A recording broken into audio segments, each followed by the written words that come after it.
c'est prêt. Ah, OK. Bien, bonjour tout le monde. Bienvenue à ce dîner-conférence ICM Amos dans le cadre de la semaine minière. Je me présente, Robert Cloutier. Je suis le président de la section ICM Amos. Avant d'aller plus loin, je tiens vraiment à remercier les commanditaires. Les commanditaires de la semaine minière, c'est vraiment... en fait, ceux-là, c'est les commanditaires de la saison régulière. Je me suis trompé de PowerPoint. Mais c'est pas grave. Les deux. En fait, la section ICM, on fonctionne avec des commanditaires. C'est comme ça qu'on réussit à faire les conférences mensuelles et d'autres activités avec le moins de coûts possible puis gratuites quand c'est possible. On fait deux annonces de commandite, une pour commencer la saison puis une pour la semaine minière. Je vous encourage aussi à aller visiter le site du citoyen. En ligne, il affiche le calendrier complet de la semaine minière, autant pour la section Amos que ICM Val-d'Or et ICM Rouen. Et les commanditaires sont affichés aussi sur la page du citoyen en ligne. Je vous invite vraiment à les visiter. Encore une fois, merci aux commanditaires. Et je vous remercie d'être là aussi au nom de tout le groupe qui a organisé les activités de la semaine. Cette année, le thème, c'est « Ensemble, innovons pour le futur ». La semaine minière, ça fait déjà 32 ans que ça existe. Je ne l'ai pas vérifié exactement, mais si je ne me trompe pas, nous autres, c'est notre 12 ou 13e année qu'on organise une semaine minière à Amos. Puis, c'est vraiment une semaine qui est là pour parler du secteur minier, puis faire découvrir le secteur minier à tous les Québécois, du plus jeune au plus vieux. Tout le monde, on est invité à le découvrir, l'industrie minière. Puis c'est vraiment une occasion pour faire briller notre industrie, pour informer le public de l'évolution de l'industrie au fil des années, de mettre en valeur ses bonnes pratiques, les réalisations, puis la nécessité de l'industrie minière dans la décarbonatation mondiale. La semaine minière, c'est vraiment une occasion d'unir nos forces pour présenter l'industrie à l'ensemble du Québec. Puis je vous invite encore, puis je vais le refaire encore vendredi, j'invite autant les fournisseurs de services que les minières à ouvrir leurs portes, faire des portes ouvertes, faire visiter, faire découvrir leur site aux gens pour que les gens puissent poser des questions et comprendre qu'est-ce qu'on fait. Trop souvent, les gens ils ont de la difficulté avec, mais ils n'ont jamais visité. C'est vraiment une bonne occasion de leur faire découvrir. Maintenant, n'oubliez pas d'éteindre vos cellulaires, coupez le son, s'il vous plaît. La conférence de ce midi sera donnée par M. Jean-Pierre Desmarais, qui est gestionnaire des ventes Automatisation Canada pour Sandvik.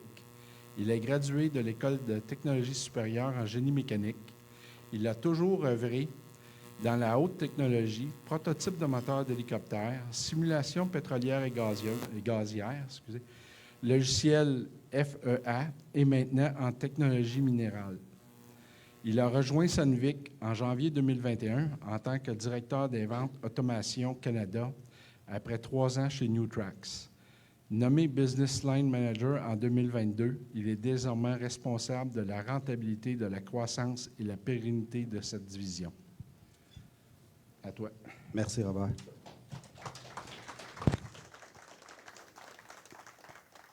Est-ce que je pourrais avoir votre pointeur? Puis on va changer la présentation. Tout le monde m'entend bien? Parfait.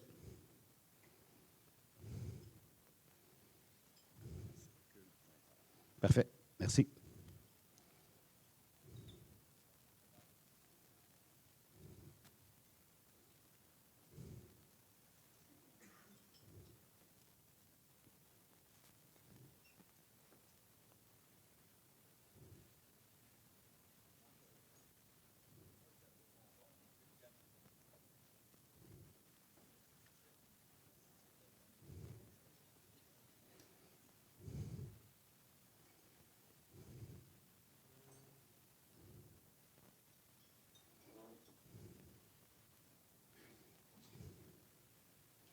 Alors, bonjour tout le monde. Merci d'être là aujourd'hui pour la présentation. Comme Robert m'a introduit, mon nom c'est Jean-Pierre Desmarais. Je suis directeur de la division automatisation chez Sandvik Canada. Je suis ici pour vous parler un peu des perspectives de Sandvik sur l'implémentation d'un projet d'automatisation sur les équipements milliers. Premièrement, excusez-moi, ma présentation est en anglais, c'est un petit peu difficile de traduire des longues présentations, mais je vais quand même vous parler en français aujourd'hui. C'est sûr, c'est important de communiquer dans notre langue natale qui est le français.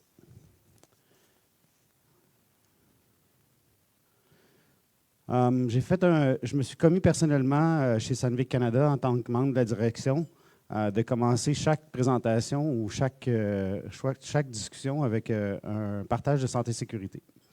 Je voulais faire un partage de santé-sécurité qui est arrivé récemment chez une minière au Canada. Je ne vais pas partager ce qu'est la minière, mais je voulais quand même parler de la situation qui est arrivée. On avait un employé Sandvik, un technicien d'outillage qui s'est présenté dans une minière, généralement avec leur équipement, ils descendent sous terre, puis ils apportent des outils de forage à la face directement. L'employé en question, il s'est présenté sous terre. Il y a vu une pancarte où il y avait du moquage qui était effectué au moment. La pancarte était boulonnée sur le mur, on s'en reparlera plus tard. Mais normalement, la procédure dans la minière, c'est de prendre la radio puis de signaler sur le canal 3, comme de quoi il allait entrer la zone pour avertir soit l'opérateur de la chargeuse navette ou le dispatch pour être sûr que les gens soient au courant qu'il entrait dans la zone. L'employé, à ce moment-là, il était sur le canal 4. Il a fait un appel sur la radio et il n'y a pas eu d'acceptance de personnes qui allaient entrer dans la zone. L'employé lui-même a décidé de procéder et d'entrer dans la zone quand même avec son véhicule et de se stationner dans le remorque que vous voyez ici. Ce qu'il n'a pas réalisé à ce moment-là, c'est que, je vais pointer avec le pointeur. Est-ce que vous le voyez? Non.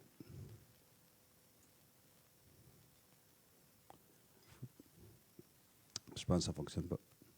Je vais continuer l'explication. Je ne sais pas si vous voulez le regarder en attendant. Ce qu'il n'a pas réalisé, c'est que la chargeuse navette allait activement... C'est lequel? Comme ça. Ah, ouais. Ouais. La remorque ici, la chargeuse navette était activement en train de travailler dans cette zone-là. Mais heureusement, il y avait un système de détection de proximité de Newtrax qui est installé dans les chargeuses navettes à cette mine particulière. En s'approchant de la zone, il a vu qu'il y avait un véhicule qui était stationné dans un certain cercle autour de lui, sans savoir la direction ou l'endroit où le véhicule était. Mais comme ça l'a quand même donné un avertissement, l'opérateur de la chargeuse navette a décidé de s'arrêter et d'aller voir s'il y avait quelqu'un qui était stationné dans... Effectivement, il y avait un pick-up qui était stationné dans le remorque où il allait décharger son bucket. Je vous dirais que la conversation entre le technicien Sandvik et l'opérateur de la chargeuse navette n'était pas très joyeuse à ce moment-là parce qu'il aurait pu activement soit rouler directement sur le véhicule ou domper son load. Alors, tout ça pour dire que, comme partage de santé et sécurité, il y a des procédures sous terre. Il faut toujours les respecter. Il y a une raison pour ça. On peut activement avoir des accidents. Cette personne-là a passé très proche de décéder cette journée-là, puis elle aurait pu retourner voir sa famille. Alors, je vous suggère fortement de continuer à suivre les règles de santé et sécurité qui sont appliquées, même si parfois ils semblent contraignants. Oh, je ne vais pas dans la bonne direction. Parfait. L'automatisation Sandvik, ça fait depuis 2004, ça fait 20 ans cette année qu'on a un système d'automatisation globalement. Au Canada, on a commencé en 2005. Je vous dirais que maintenant, on a plus de 100 sites de clients d'implémentation implémentés. On en a 16 au Canada, plus de 85 machines. Je dirais distribution, camions, chargeuses navettes. Présentement, on est à environ 2 tiers de chargeuses navettes et 1 tiers de camions automatisés. Mais notre présence est quand même depuis très tôt. Notre premier site, ça a été Barrick Hemlo en 2005, qui est implémenté avec un truck loop de camionnage qui a été décommissionné en 2021. Puis les camions, ils ont fonctionné là sans arrêt avec un des sites. Puis aujourd'hui, on est présent avec beaucoup de nos sites miniers. Je vous dirais que où est-ce qu'il y a des équipements Sandvik, là, on est présent dans environ 60% des mines là, avec l'automatisation, surtout pour rouler entre les chiffres ou bien sur des endroits dédiés où il y a des problèmes, où il y aurait des problèmes sismiques ou des risques de santé et sécurité. Je parle d'un exemple, par exemple pour New Afton, où ils ont un block cave, quand ils font un dynamitage, ils ont une fenêtre de 7 heures où ils ne peuvent pas envoyer des gens dans le drawbell pour aller chercher de la moque, mais ils peuvent envoyer un robot parce que le risque de mud rush est trop élevé. Alors, dans leur cas, à eux, envoyer un robot leur permet d'augmenter leur productivité. On ne va pas dans la bonne direction toujours. Je vais vous parler un peu de l'offre Sandvik Automine. Il y a 3 catégories principales. La première catégorie, c'est les camions et les loaders qu'on voit ici. On a 4 suites de produits. Ça reste Automine, mais nos clients peuvent passer d'une suite de produits à l'autre en rajoutant des équipements ou en rajoutant des fonctionnalités sans problème. Je vous dirais qu'environ 90% des équipements sont compatibles d'un produit à l'autre. Ce qui change, ça va être la licence. On va rajouter des équipements, des rétrofits. Je vais parler un peu des différentes composantes du système Automine. On commence généralement avec un produit un petit peu plus simple, où on va avoir une chaise, une zone, une machine. Ensuite, on peut aller vers un produit un petit peu plus complexe, on va avoir plusieurs chaises, plusieurs zones, plusieurs machines. Puis quand on parle de produits un peu plus avancés, on parle de gestion de trafic, anti-collision, une mine complète en isolation, où est-ce qu'on peut avoir, par exemple, des declines ou un truck loop qui va pouvoir être automatisé. On a aussi l'automatisation sur les foreuses sous terre. Ça s'applique de différentes façons. Les foreuses sous terre fonctionnent un petit peu différemment parce que la technologie est intégrée dans la cabine. Ce que je veux dire par ça, c'est que, par exemple, un opérateur assis dans la cabine peut utiliser les options d'automatisation. Par exemple, pour une foreuse long trou, elle va accéder directement aux opérations de full fan automation. On peut transférer des plans directement de Deswik, l'opérateur a accès. Nous, qu'est-ce qu'on fait dans mon département? C'est qu'on donne accès à ces informations-là puis à ces opérations-là de la surface. On permet à l'opérateur de continuer ses opérations entre les chiffres pour aller chercher de la productivité dans les endroits où il n'y aurait pas nécessairement de la productivité au niveau des changements de chiffres. Une des nouvelles choses qu'on a faites cette année, c'est qu'on est capable d'intégrer avec les systèmes de camions et loaders et ceux des drills, ce qui permet une interaction au niveau des lois de trafic. Fait que les drills peuvent coexister dans le même environnement que les camions et les chargeuses navettes. Alors, un opérateur ne pourrait pas malencontreusement tourner dans un endroit où il y a une drill, par exemple, puis avoir une collision.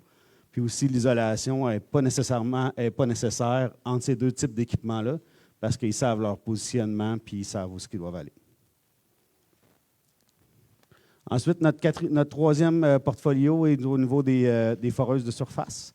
Le principe est quand même un peu le même. On parle de navigation de surface, de géolocalisation, d'isolation. Par exemple, un de nos clients ici au Québec, c'est Castonguay, le contracteur. Il amène la drill très, très proche des murs. Alors, au niveau santé-sécurité, ils veulent travailler avec personne dans la cabine.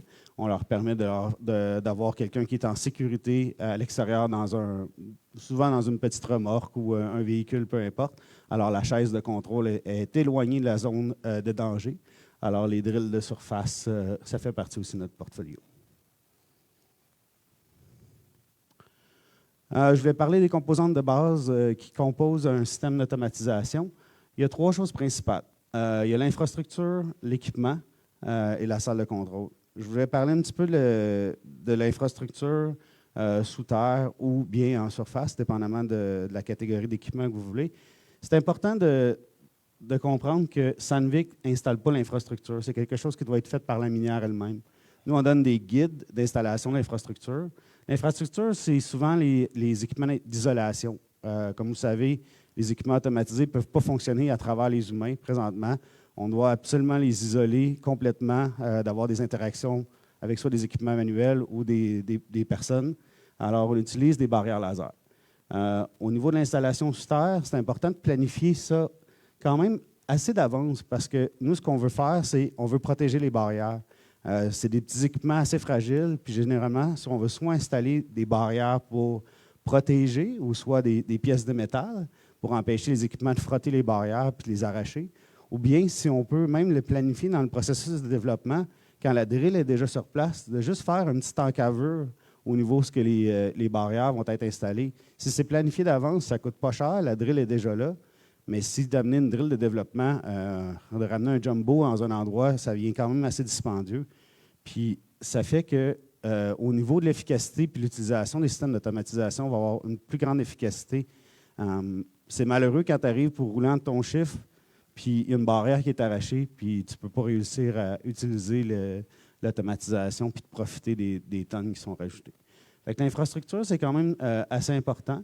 On parle aussi du rétrofit d'équipement. Si c'est planifié d'avance, généralement, on peut les fitter avec les maintenances, les cycles de maintenance. Pas mal toutes les machines, ils passent dans un cycle de maintenance assez léger ou exhaustif.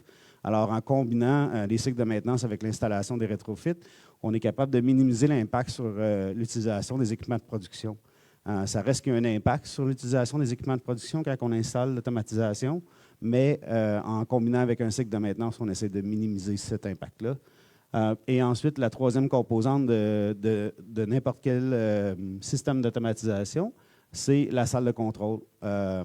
Ça varie beaucoup. Je ne sais pas si vous avez eu la chance de voir celle de LZ5, qui est une salle dédiée à la contrôle téléopération, qui est très exhaustive, qui a beaucoup de chaises, qui a des dashboards sur les murs. Un peu avant, il roulait dans un demi-container avec un C-CAN. Il y a toutes sortes de façons d'utiliser l'automatisation. Mais généralement, il y a des gens assez réfractaires à utiliser l'automatisation parce qu'ils pensent que ça va diminuer le nombre de travailleurs qui vont sous terre. Mais quand les gens commencent à être installés dans leur chaise automine, dans leur climatisée, ils finissent par adopter ça assez rapidement. Un des autres requis principaux pour qu'un système d'automatisation fonctionne bien, c'est sûr, c'est les paramètres réseau. C'était un grand défi pour nous déjà il y a quelques années. Aujourd'hui, avec l'installation des réseaux exhaustifs, qu'on parle de Wi-Fi ou LTE, c'est de plus en plus facile de s'intégrer juste au réseau de la mine.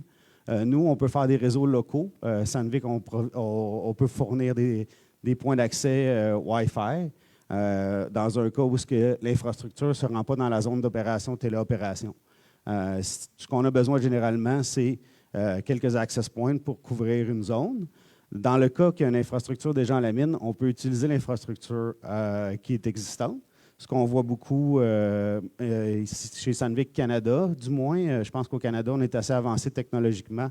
On voit beaucoup de LTE. Puis pour nous, là où on a de la difficulté avec les réseaux, c'est dans les changements d'un point d'accès à un autre. Quand on parle d'une connexion à LTE, par exemple, il y a très peu de changements d'un point d'accès à un autre. C'est généralement une connexion en continu, soit sur un fil radiant ou sur des antennes. Mais dans le cas du LTE, ça nous donne une très, très bonne connectivité. Ça vous donne une idée, là, c'est 10 mégabits par équipement. Alors, c'est sûr qu'il y a une charge quand même sur le réseau. Ce que je vous dirais, c'est souvent, je vous dirais, le load de l'automatisation, c'est souvent sous-estimé chez nos clients. Souvent, ils vont prendre un téléphone, ils vont se promener dans leur mine, puis ils vont dire « Ah, j'ai assez de réseau, ça va quand même bien, mon téléphone est connecté. » Mais quand on a un téléphone, même si on vient à une barre ou qu'on perd un peu de signal, on se reconnecte une seconde plus tard, puis c'est transparent. Nous, on a un battement de cœur entre la machine et le réseau et la chaise. Puis si ce battement de cœur-là, il s'arrête ou il se disconnecte, il y a trop de latence entre les deux, la machine va automatiquement tomber en e-stop. Parce que c'est sa condition la plus sécuritaire. Fait que pour elle, si elle perd son battement de cœur avec la machine, c'est sûr qu'on va engager le e-stop et la machine va s'arrêter. Alors, c'est très, très important d'utiliser des outils avancés pour bien mapper le réseau sous terre, pour s'assurer qu'il y a assez de bandes passantes pour l'installation de l'automatisation. Nous, on a des scanners, des caméras. On est quand même très demandant au niveau des réseaux. Alors, c'est important de considérer cet aspect-là. On a Éric Leroux qui est avec nous, qui est un partenaire Ambra, un partenaire officiel de Sandvik globalement. La prochaine étape, maintenant qu'on connaît les systèmes d'automatisation, c'est de définir c'est quoi le scope avec nos clients. C'est quoi la nature du projet. Ça peut être un truck loop, ça peut être une rampe, ça peut être un endroit où il y a des stopes, ça peut être du block cave, ça peut être... Alors, on travaille avec l'équipe de vente et on établit un scope de projet. On définit c'est quoi les bases de déploiement d'automatisation. Comme vous avez vu au début, il y a beaucoup de range. On va faire plusieurs types de machines, on peut faire plusieurs types de systèmes en surface, sous terre, les drills intégrés. On peut aller assez loin dans l'automatisation, mais quand même, c'est important d'y aller avec la gestion du changement. Dans les dernières années, on présentait au début l'automatisation comme étant le flagship, comme étant LZ5. Si on parle du système qu'ils ont déployé là-bas, il est très exhaustif. Ils ont des rampes, ils ont la rampe, ils ont les camions, ils ont la loi de trafic. Mais ça leur a pris 5 ans à se rendre là. Fait que ce n'est pas nécessairement réaliste pour une minière d'entamer l'automatisation avec un projet aussi exhaustif. Fait qu'on y va beaucoup plus par étapes maintenant. On commence avec une ou deux machines. On va commencer avec un système qui est beaucoup plus léger. Gérer la gestion du changement, travailler sur la formation. Un coup que l'adoption et l'utilisation est élevée, on va aller vers l'étape 2, 3 et 4. On va peinturer, faire un partenariat avec Sandvik. Ça veut dire que vous pouvez vous rendre à la même endroit que LZ5, mais ça ne veut pas dire que c'est la bonne première étape pour vous. Alors, vraiment, regardez c'est quoi l'application où est-ce que l'automation va être utilisée. Regardez comment que le loading va être fait. C'est une autre partie de l'application. C'est sur le même niveau, c'est un split level. Ça fait partie de la gestion de l'application. Les opérations. Est-ce qu'on a un long temps de tramming, par exemple, pour une chargeuse navette, où est-ce qu'un opérateur aurait la chance de passer d'un mode télé-remote, qui était l'opération, à un mode complètement autonome? Ça pourrait être intéressant de regarder. Ici, on voit différents modes d'opération. On a un mode qui est manuel, un mode téléopéré assisté, semi-autonome ou complètement autonome. Plusieurs modes d'opération pour la même machine, dépendamment de l'application, on va ajuster en fonction de ça. Il y a même dans plusieurs applications où un opérateur peut commencer à fonctionner avec plusieurs machines. On a un de nos clients, par exemple, qui opère, un opérateur va opérer une chargeuse navette, remplir les remorques, mais aussi il va opérer 2 camions. Il va loader les camions lui-même, puis il va les envoyer dans son chemin automatisé. Alors, l'application, encore une fois, c'est très important. C'est sûr qu'au niveau de la soumission, on fait une soumission spécifique. Chaque projet d'automatisation reste quand même un certain projet. Il y a des services, il y a des choses qui sont associées avec ça. Mais tout part de là. Puis ensuite, c'est sûr qu'au niveau de la définition, on fait des documents beaucoup plus complets là, un coup que le projet est mis en branle avec l'équipe de projet de la mine. Dans la définition de comment l'automation va fonctionner, c'est important de savoir aussi si on va à la surface. Le réseautage, le transfert des réseaux entre le sous-terre et la surface, il y a quand même une poignée de main qui doit être faite entre chaque réseau. Alors, au niveau aussi de la géolocalisation, on doit utiliser le GPS. Alors, il y a des considérations comme ça qui doivent être faites. Si je vous donne un exemple, sous terre, un équipement minier qui se promène, utilise les lidars, va utiliser le tunnel pour se guider sous terre. À la surface, il n'y a pas de mur. Alors, on doit utiliser le GPS pour la navigation. Alors, toutes des considérations qu'on doit avoir au niveau de la préparation, de l'application, où on va avoir l'automatisation. Je commence à rentrer un petit peu plus dans c'est quoi qui fait la différence dans un succès pour l'implémentation sous terre. Pour moi, c'est vraiment au niveau des gens. Je vous parlais un petit peu de certaines minières qui sont réfractaires à l'implémentation de l'automatisation. Ce qu'on voit beaucoup, c'est pas une réduction d'employés, mais un changement de compétences. Oui, ça amène des heures d'utilisation un petit peu plus, mais ce n'est pas vrai que ça réduit les employés. Les minières qui ont du succès à utiliser l'automatisation, c'est qu'ils investissent dans des gens qui sont spécialisés là-dedans. Ce qu'on voit, c'est l'automatisation, c'est une compétence qui est spécifique, c'est de la technologie. Il faut que ça soit vu comme une transmission, il faut que ça soit vu comme un pneu, il faut que ça soit vu comme une chose essentielle pour le fonctionnement de la mine. C'est tout le temps remis en dernier, puis quand la machine elle doit retourner en production, puis le PM, il n'y a plus de temps, puis l'automatisation est coupée, il n'y aura jamais un bon fonctionnement d'automatisation dans la minière. C'est une des choses les plus importantes. Alors, l'investissement dans les gens. Nous, comme Sandvik, on va fournir des gens, c'est sûr, pour l'exécution du projet.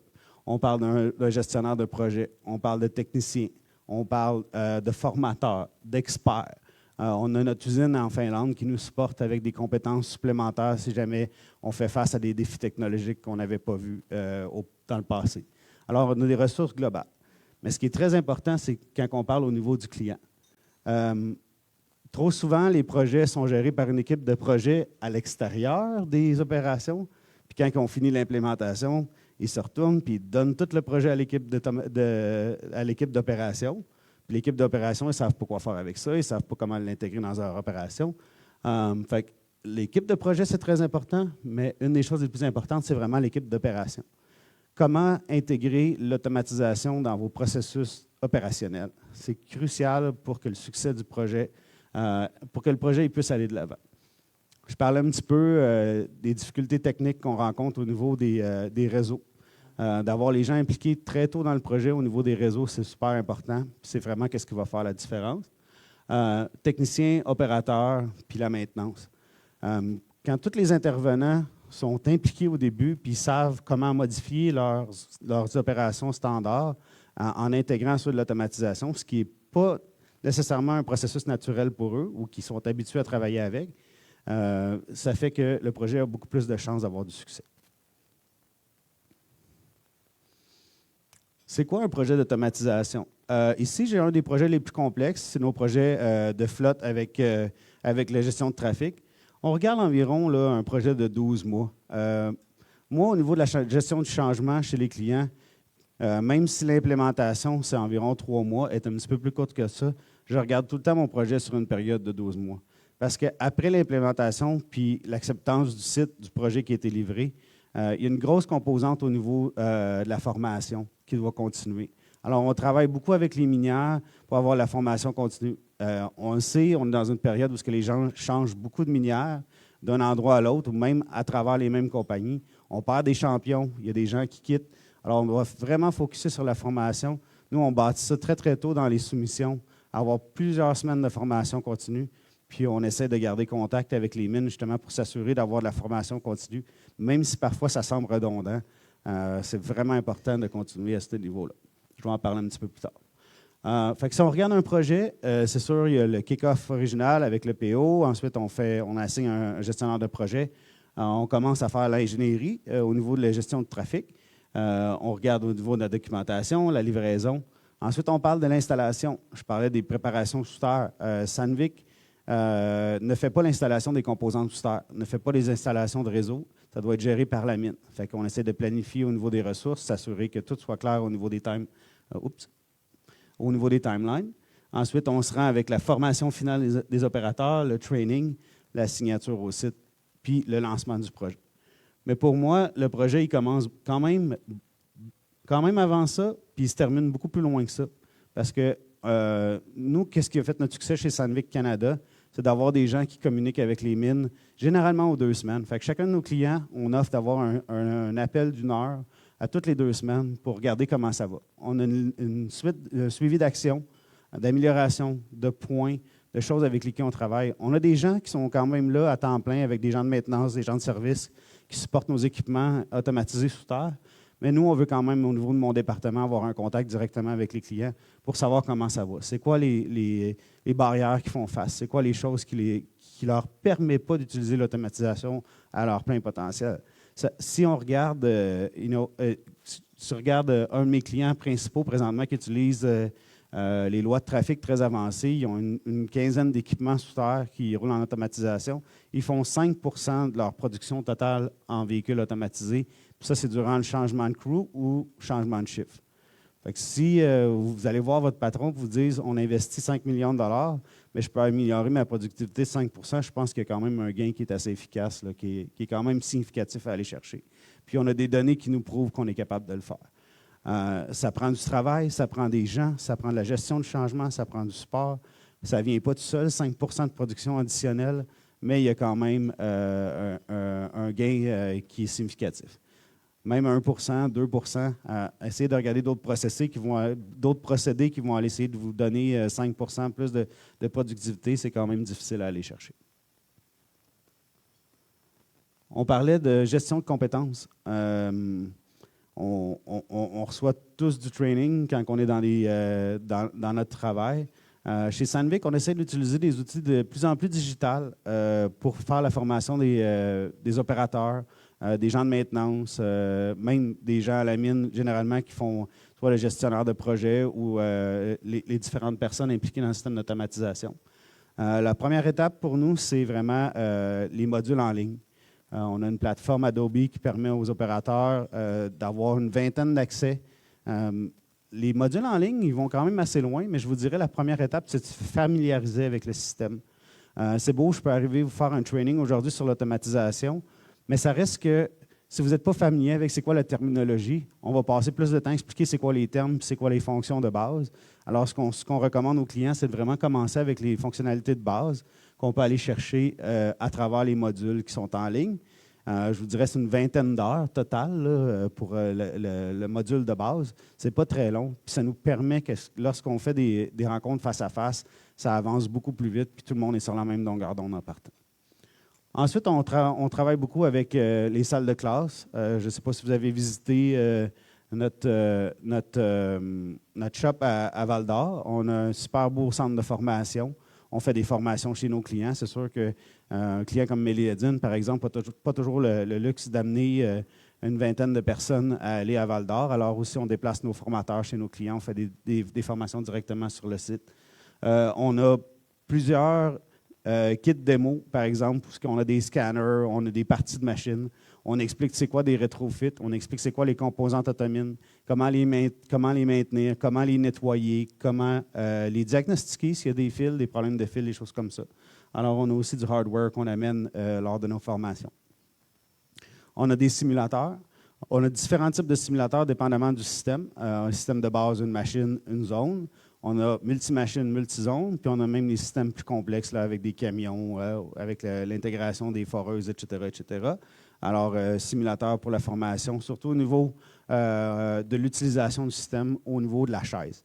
Quand on parle comment démarrer un système, comment armer une barrière, comment gérer le changement d'une machine à l'autre, par exemple, sur une zone, et particulièrement, si la remorque est pleine, tu veux changer de zone puis utiliser un autre loader, tu peux aller dans le système et pratiquer à faire ces opérations-là. Le but est toujours, au niveau de la formation, d'utiliser des outils technologiques pour minimiser la formation sur le système de production. Parce qu'on veut que les systèmes de production soient optimalement utilisés. Puis faire la formation, c'est sûr que ça occupe un petit peu de la disponibilité. Puis finalement, maintenant, on a introduit la réalité virtuelle. Il y a une des composantes qu'on a réalisées qui manquait dans notre formation, c'était la composante sous terre. Un système d'automatisation, puis je vais en parler un petit peu plus tard, ça doit être armé, ça doit être mis en marche, puis les composantes sous terre qui doivent être armées. Puis on utilise la réalité virtuelle pour pouvoir justement passer à travers les étapes, comment transférer la machine en automatisation, puis comment aligner les barrières laser pour être sûr que le système soit fonctionnel au niveau des formations. J'arrive justement dans l'opération. Les différentes étapes pour armer le système. La première étape, c'est d'armer la machine pour s'assurer que la machine elle comprenne qu'elle peut être contrôlée de la surface. Alors, il y a plusieurs étapes sur la machine, justement, qui peut être pratiquées dans la réalité virtuelle, mais ça doit être fait en opération sur la machine. Un des points cruciaux, on parlait de l'intégration de l'automatisation dans les processus miniers. Une des choses qui est souvent, malheureusement, oubliée, qui n'est pas assez considérée, c'est le pre-op ici. On travaille dans un environnement très poussiéreux où il y a beaucoup de choses qui se passent. Alors, d'avoir un walk-around approprié au niveau de la machine pour nettoyer les scanners, nettoyer les caméras, c'est très, très important.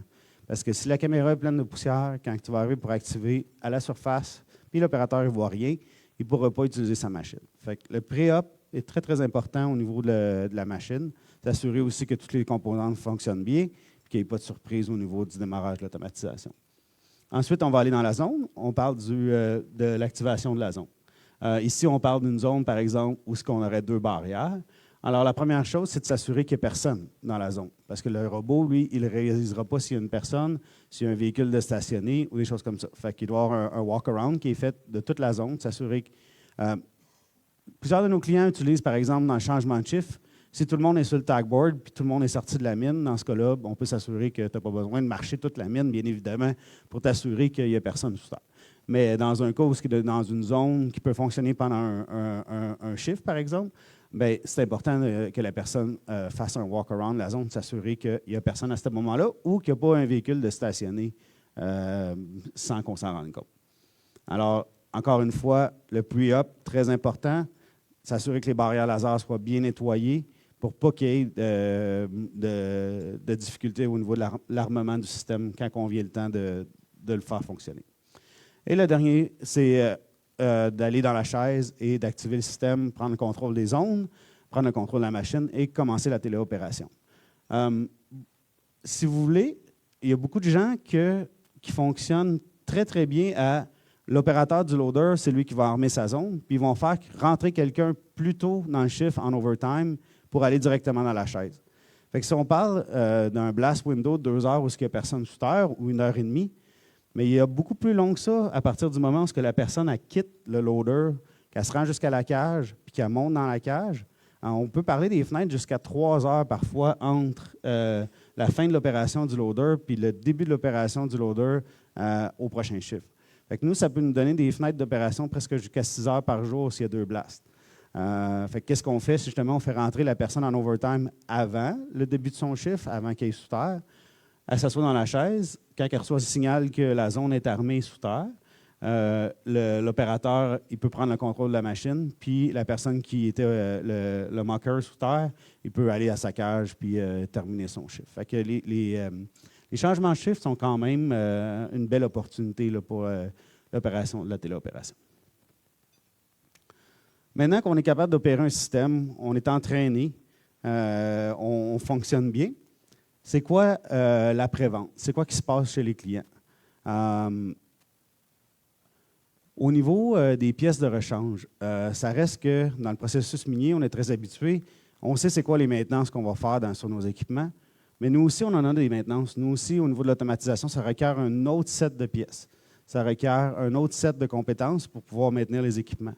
Ça prend des pièces qui sont au site. Si on parle des sites remote, pour nous, à Val-d'Or, c'est facile, Eldorado est au bord de la rue. Fait que si on a du stock puis une pièce qui brise, on peut la ramener. Mais ça reste que s'ils l'ont déjà, eux, sur le site, au moins 1 ou 2 pièces critiques, des caméras, des scanners, des barrières, s'ils voient que c'est endommagé, ils peuvent immédiatement le remplacer, puis ensuite, on va remplacer leur stock. Malheureusement, les minières, des fois, on essaie de fonctionner avec un stock minimum. C'est sûr, on comprend ça. De l'inventaire, il n'y a personne qui en veut.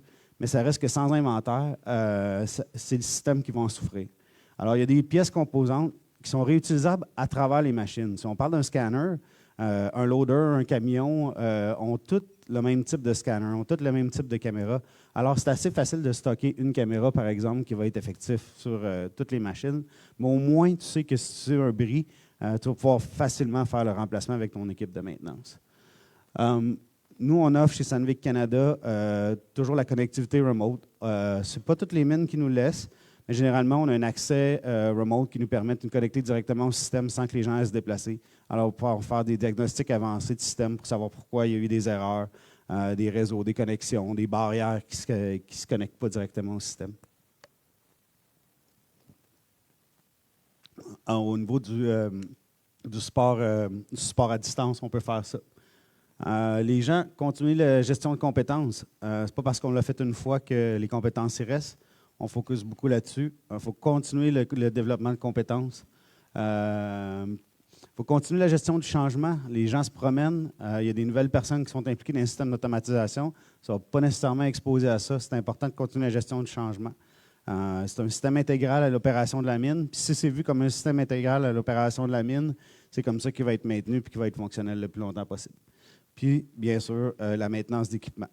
Encore une fois, si c'est vu comme un système intégral à l'opération de la mine, les équipements vont être maintenus, les scanners, la technologie va être maintenue. Sinon, dans un cas où les équipements ne sont pas bien maintenus, on va avoir beaucoup de difficultés de l'utilisation. On parle encore des compétences et opérations de l'équipement minier. Alors, ça fait le tour un peu de la présentation que j'avais pour vous aujourd'hui. J'espère que c'était éducatif. J'ai essayé de mettre ça plus au niveau des opérations, gestion du changement, compétences des gens. J'aurais pu aller un petit peu plus d'un côté technologique, mais je pense qu'au niveau des minières, c'est important de savoir les considérations principales là, lors de l'implémentation d'un système d'automatisation. Alors, je vais ouvrir le plancher aux questions. Je ne sais pas si vous avez des questions pour moi.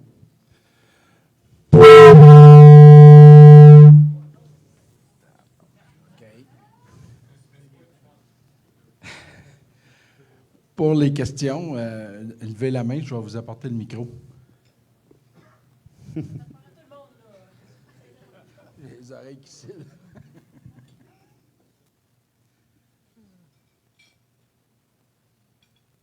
Ça ne le fera plus, là, il n'est pas peur. C'est clair, c'était très clair. Avez-vous des commentaires sur ma présentation? Est-ce que c'était informatif? Aimeriez-vous avoir plus d'informations sur comment on implémente? Je voulais savoir, là, mettons, au niveau de la maintenance mécanique, la maintenance prédictive, est-ce que le data sur les machines peut être utilisé à la surface pour faire du planning? Là, exemple, des compteurs de particules ou des sensors d'humidité dans l'huile, ce genre d'affaires-là. Compteurs de particules aussi dans le diesel. Généralement, on a un système qui est séparé.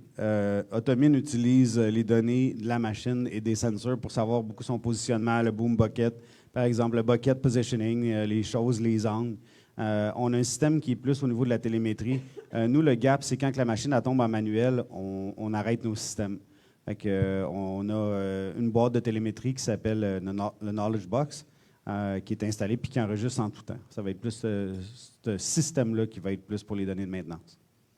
Mais c'est sûr que nos données peuvent être utilisées dans les cas où l'automatisation elle roule 24/7, ce qu'on voit chez certains clients. Ils n'ont pas besoin de deux systèmes, ils utilisent juste les données du système d'automatisation. Ça dépend de l'application. Merci.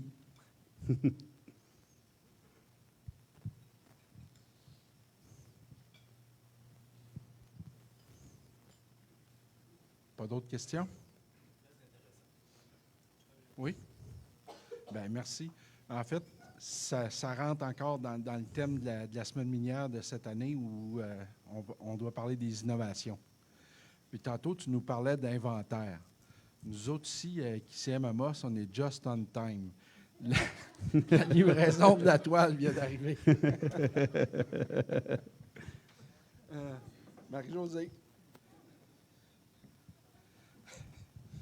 En fait, pour le conférencier, on a tout le temps deux choses. Un polo, pour que tu sois super beau sur les terrains de golf cet été. C'est parfait. Et une toile.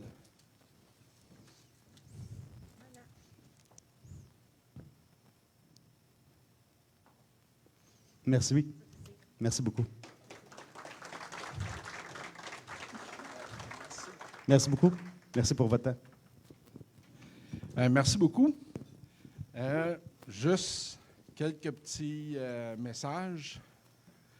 Je vous invite encore une fois à aller visiter la page Facebook ICM Amos. La conférence de ce midi est enregistrée et va être déposée. François me fait signe qu'elle est déjà sur la page Facebook. Fait que s'il y a des choses que vous voulez revoir, réentendre pour mieux comprendre, c'est disponible, c'est là. C'est dans la salle, ceux qui ont besoin d'attestation pour leur ordre professionnel, envoyez-moi un courriel, ça va me faire plaisir, je vais vous envoyer ça.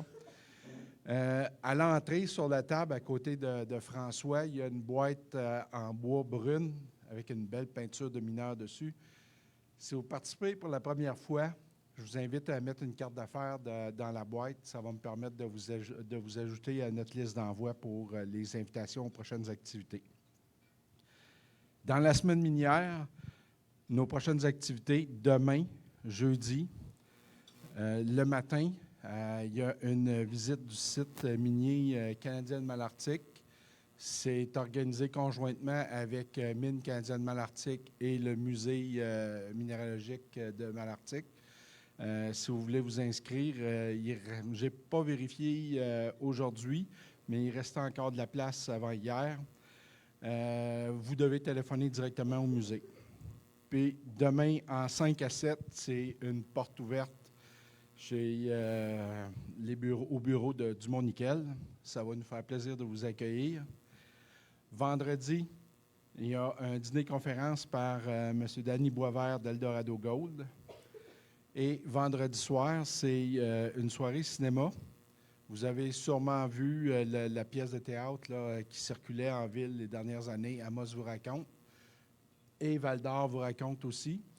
Ils ont fait un documentaire d'environ 1 heure sur Amos vous raconte les coulisses d'une décennie. C'est vraiment intéressant. Je vous souhaite une très bonne semaine minière et une bonne fin de journée. Merci.